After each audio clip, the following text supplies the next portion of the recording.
Saizi mtazamaji wa Kilimo Kijani Online TV, na leo tunaendelea na vipindi vyetu, na leo tunazungumzia juu ya mitego ya nzi wa matunda.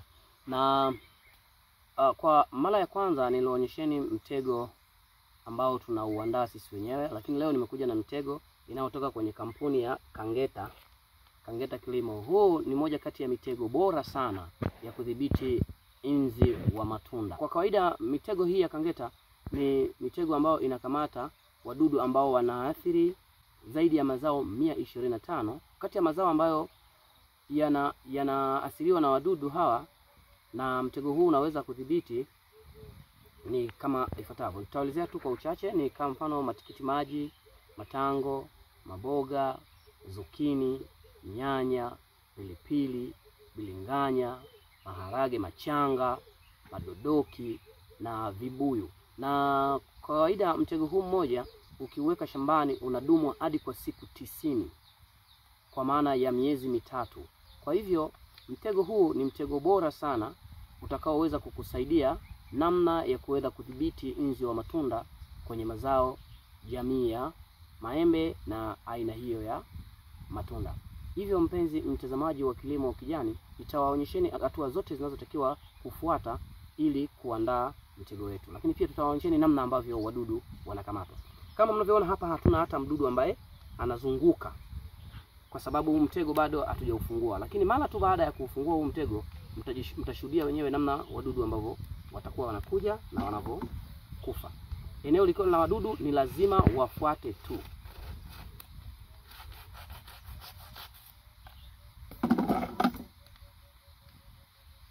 Huu hapa ndio mtego wetu. Hiki kimbao ndani yake kimewekwa sumu itakayoweza kukusaidia wewe, itakayoweza kusaidia kuwavuta wadudu walipo na kuifuata, na hivyo wadudu wao wanakufa papo kwa hapo.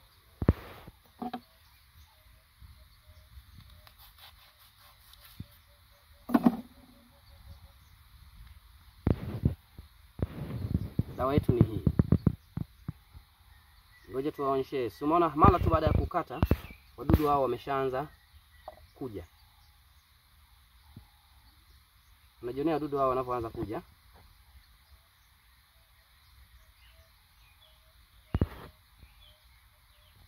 Unaona wadudu wanakuja hao. Hao ndio nzi wa matunda.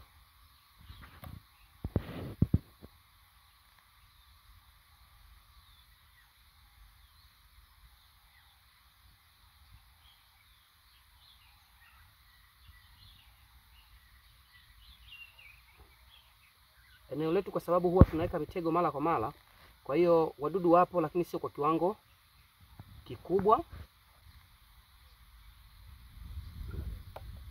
Nikapa na harufu ya zamani. Shughuli za kuzungumza.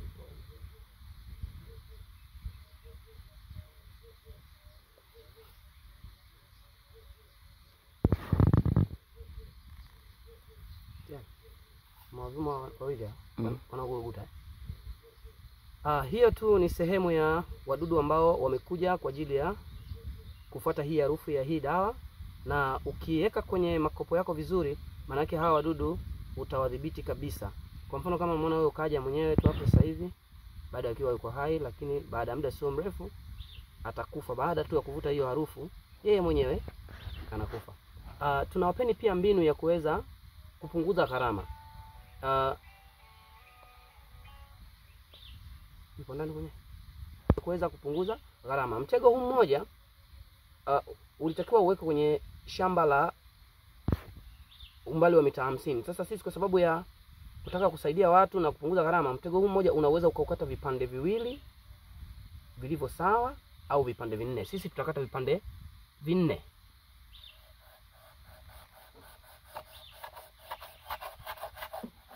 Tutakata vipande vinne.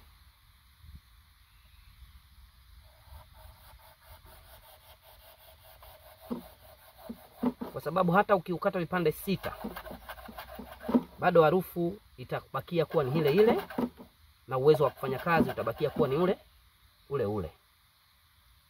Tunafanya hivi ili kuwasaidia wakulima kupunguza gharama. Tunaelekeza haya yote kwa sababu tu kusaidia kupunguza gharama kwa wakulima. Kwa hiyo mitego yako hii minne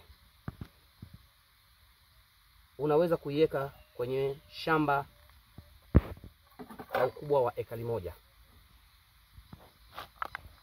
Hii ni mbinu tu ya kupunguza gharama, lakini kama nguvu unayo, utatakiwa mtego mmoja uweke kwenye kopo moja na utakusaidia. Kwa hiyo kinachofuata, sisi tumetumia vikopo, tumetumia vifuniko hivi vya mitego ya kizamani kutumia kuweka mitego yetu. Tunachofanya tu, tunachukua hiki kimtego, tuna kibana tu hapa. Tukisha kibana hapa, sisi kwa maana ya kazi yetu tumemaliza. Tunachofanya, tunachukua tu kopo, tunaingiza mtego wetu hapa. Kazi imekwisha. Hapa kazi imekwisha. Tunachofanya sisi sasa, tunaenda kufunga kwenye eneo ambalo tunakusudia wadudu wale waweze kuja kufuata. Kwa hiyo zoezi hili utatakiwa kulifanya kwa mitego yote, na ni washauri wakulima, hili ni zoezi la kuweka mitego, ni zoezi la lazima kwenye mazao haya ya matunda, kwa maana ya matango na matikiti na jamii hiyo ya mazao. Kama unalima madodoki, unalima zukini na jamii hiyo, kwa sababu kama hivi wadudu kama hawa wote hawa wangekuwa ni wadudu ambao wanaenda kukuathiri shambani kwako. Lakini kwa kutumia mitego hii itakusaidia kupunguza hadi 50%, hadi wakati mwingine hadi 100% ya hawa wadudu, na utaweza kufanikiwa vizuri kabisa katika mavuno. Mpenzi mtazamaji wa Kilimo Kijani, tunaendelea kukusihi uendelee kusubscribe katika YouTube channel yetu ili ujifunze vitu mbalimbali vinavyohusu kilimo. Lakini pia kama hauna mifuniko ya aina hii, unaweza ukachukua tu hiki kidonge ukakifunga zako kamba namna hii. Ukisha ikifunga kamba, nashauri ufunge kamba vizuri ili madi kisije kikatoka.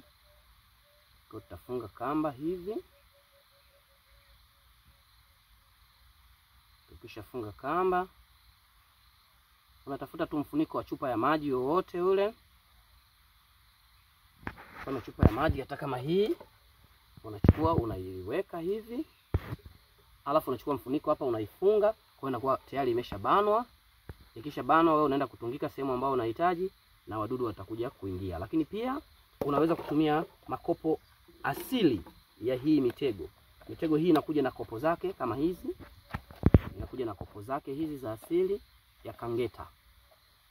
Ni mitego bora sana, inakuja na kopo zake. Kwa hiyo unaweza ukachukua tu mtego, ukachukua kawaya au ukatoboa hapa. Ukishatoboa, kwa mfano ngoja toboe hapa ili tuwaonyeshe.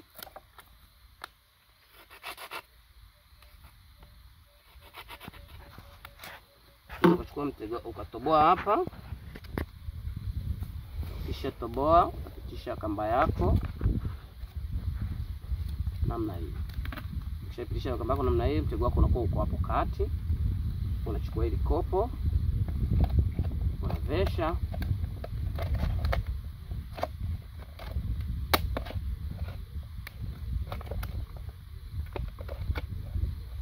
Unavesha hapo. Basi wadudu wenyewe watatoka walipotoka huko, watakuja kuingia kwenye huu mtego. Moja ya vitu vya lazima sana kuzingatia kwenye mitego hii ni mazingira unaoweka. Usiweke mazingira yenye jua kali sana, kwa sababu hii harufu itakapokuwa imepigwa sana na jua itapotea kwa haraka, itapunguza uwezo wako kufanya kazi kwa haraka. Kwa hiyo tunashauri ikae sehemu ambazo hamna jua kali sana ili uweze kufanya vizuri.